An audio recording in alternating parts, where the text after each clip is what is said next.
আল্লাহ রাসূল বললেন আমি বললাম আমিন, আল্লাহ কবুল করুন।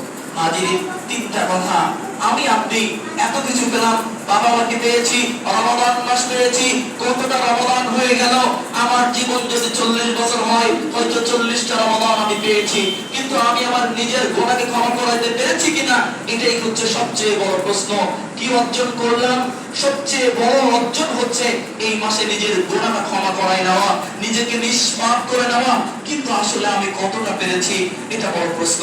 হাজিরিন, ইতিকাফের কথা বলছিলাম। রাসূলুল্লাহ সাল্লাল্লাহু আলাইহি ওয়াসাল্লাম জীবনের শেষ মুহূর্ত পর্যন্ত প্রতিটা রমজান মাসে 10 দিন ইতিকাফ করতেন। 21 রমজানে মসজিদের ভিতরে ঢুকতেন, আর একদম চাঁদ দেখা দিলে, ঈদুল ফিতরের চাঁদ দেখা দিলে মসজিদ থেকে বের হতেন। এটা রাসূলের সুন্নাহ ছিল। তারপরে তার স্ত্রীগণ করেছেন। ইতিকাফের সবচেয়ে বড় ফজিলত হচ্ছে লাইলাতুল কদর পাওয়া। হাজিরিন, রাসূলুল্লাহ সাল্লাল্লাহু আলাইহি ওয়াসাল্লাম যখন রমজানের শেষ দশক আসতো, তিনি সারা রাত জেগে জেগে ইবাদত করতেন। অন্য সময় কিছু সময় ঘুমাতেন। রমজানের প্রথম দশকে, দ্বিতীয় দশকে কিছু সময় ঘুমাতেন, কিন্তু শেষ দশকে তিনি রাতের বেলা আর ঘুমাতেন না, সারা রাত জেগে জেগে ইবাদত করতেন। তারপরে তিনি তার পরিবার বর্গকে জাগিয়ে দিতেন এবং সকলকে নিয়ে সালাত আদায় করতেন। রাসূলুল্লাহ সাল্লাল্লাহু আলাইহি ওয়াসাল্লাম একবার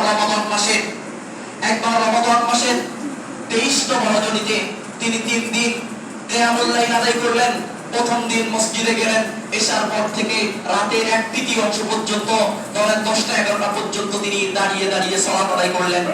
দ্বিতীয় দিন গেলেন, রাতের 2/3 অর্ধরাত পর্যন্ত, একটি রাতকে 2 ভাগে ভাগ করলে যে সময়, সেই সময় তিনি দাঁড়িয়ে দাঁড়িয়ে কিয়ামুল লাইল আদায় করলেন, সাহাবায়ে কেরাম আদায় করলেন। তৃতীয় দিন আবার মসজিদে গেলেন এবং সুবহে সাদিক পর্যন্ত লোকজন আশঙ্কা করলো আজ মনে হয় আমাদের আজ সেহরি খাওয়া হবে না।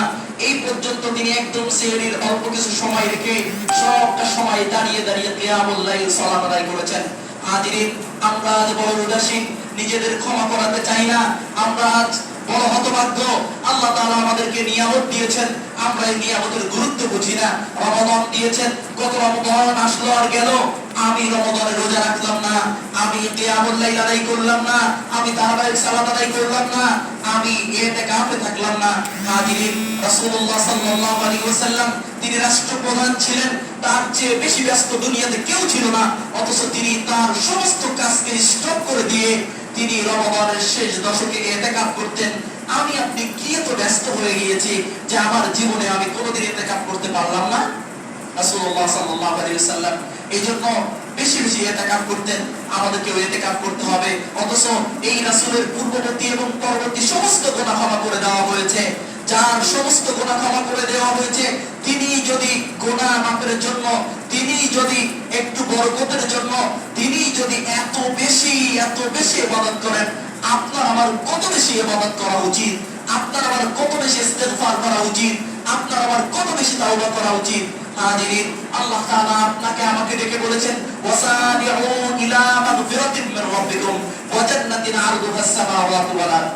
যে আল্লাহ তাআলা বলেছেন তোমরা দৌড়াও, ওয়াসাবিউ ইলা মাগফিরাতিন মির রাব্বিকুম, তোমরা আল্লাহ তাআলার ক্ষমার দিকে দৌড়াও। মুফাসসিরিন ইকরাম বলেন, এখানে ক্ষমার অর্থ হচ্ছে এমন ইবাদত করা যার মাধ্যমে ক্ষমা করে দেওয়া হয়। হাজিরিন, আল্লাহ তাআলা বলেছেন, রাসূল সাল্লাল্লাহু আলাইহি ওয়াসাল্লাম বলেছেন, রমাদানে রোজা রাখলে ক্ষমা করা হয়, লাইলাতুল কদরে দাঁড়িয়ে দাঁড়িয়ে ইবাদত করলে ক্ষমা করে দেওয়া হয়। হাজিরিন, আমাদের সমাজে প্রচলিত আছে 27 রমজান মাসে হচ্ছে রমজানের 27 তারিখ, 27 রমজানে লাইলাতুল কদর হয়। এটি একটি প্রচলিত ভুল, গালাত মাশহুর বলা হয় এটাকে। হ্যাঁ, 27 রমজান হতে পারে, কিন্তু এটা ফিক্সড নয়। কারণ রাসূল সাল্লাল্লাহু আলাইহি ওয়াসাল্লাম বলেছেন, বুখারী মুসলিমের হাদিস, রাসূলুল্লাহ সাল্লাল্লাহু আলাইহি ওয়াসাল্লাম বলেছেন, আমাকে জানানো হয়েছিল, আমাকে দেখানো হয়েছিল রমাদান লাইলাতুল কদর কবে, কিন্তু আমি তা ভুলে গিয়েছি অথবা আমাকে ভুলিয়ে দেওয়া হয়েছে। অতএব তাহাররাউ লাইলাতুল কদরি ফি আশরিল আওয়াখির মিন রমাদান, তোমরা রমাদানের শেষ দশকের বেজোড় রাতগুলোতে লাইলাতুল কদর অনুসন্ধান করো। হাজিরিন, এজন্য আমরা 21, 23, 25, 27, 29 সকল রাত্রিতে লাইলাতুল কদর অনুসন্ধান করব। হাদিসের দিকে লক্ষ্য করলে দেখা যায় সাহাবায়ে কেরাম বর্ণনা দিয়েছেন, আল্লাহ রাসূল সাল্লাল্লাহু আলাইহি ওয়াসাল্লাম লাইলাতুল কদরের যে বর্ণনা দিয়েছেন, যে রাত্রি হবে প্রশান্তিময়, বৃষ্টি হতে পারে না, গরম না ঠান্ডা, পরের দিন সকালবেলায় সূর্য এমন ভাবে উঠবে যেমন মনে হয় চাঁদ উঠছে। এই যে নিদর্শনগুলো এবং রাসূল সাল্লাল্লাহু আলাইহি ওয়াসাল্লাম একবার রমজানের মধ্য দশক অর্থাৎ দ্বিতীয় 10 দিন 11 থেকে 20 পর্যন্ত